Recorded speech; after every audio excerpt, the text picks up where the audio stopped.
ایک شخص جو دیکھ رہا تھا، بکریاں چرا رہا تھا کہ مسلمان اور کافر لڑ رہے، اس کو علاقائی غیرت، حمیت نے جوش مارا، وہ بکریاں چھوڑ کر نبی علیہ السلام کے پاس آتا ہے اور آ کر عرض کرتا ہے اسلم ام اقاتل، میں لڑائی کو دیکھ رہا ہوں، لڑائی دیکھ رہا ہوں، اب مجھے بتائیں پہلے میں اسلام کو سمجھوں، پہلے میں اسلام کو سمجھوں یا پہلے میں جہاد کروں؟ میں تو چاہتا ہوں پہلے لڑوں، اس کے بعد آپ کے سامنے بیٹھوں گا، پھر آپ مجھے بتائیں گے۔ نبی علیہ السلام فرماتے ہیں نہیں، اسلم، پہلے دین کو سمجھنا ہوگا، عقیدے کی معرفت ضروری ہے،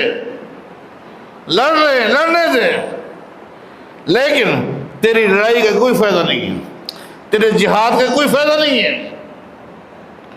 پہلے عقیدے کو سمجھ، توحید کو سمجھ، اللہ کی معرفت ضروری ہے، اس کے بعد موقع ملے تو لڑنا، نہ ملے تو خیر۔ حالانکہ کتنی ضرورت تھی، فاسلم، وہ ایک دم نبی علیہ السلام کے سامنے دو زانو ہو کر بیٹھا،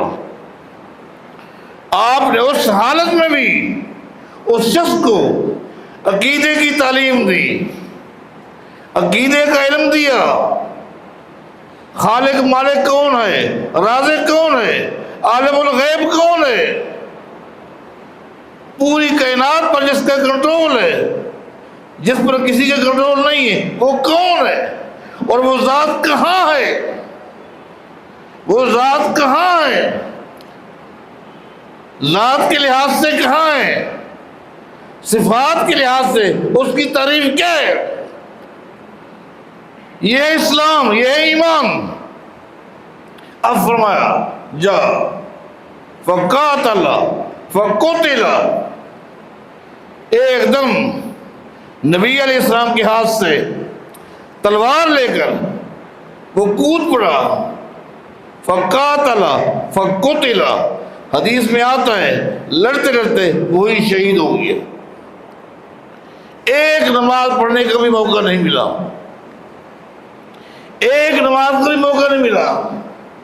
بکریاں پہاڑ کے دامن میں چل رہی، وہ شہید ہو چکا۔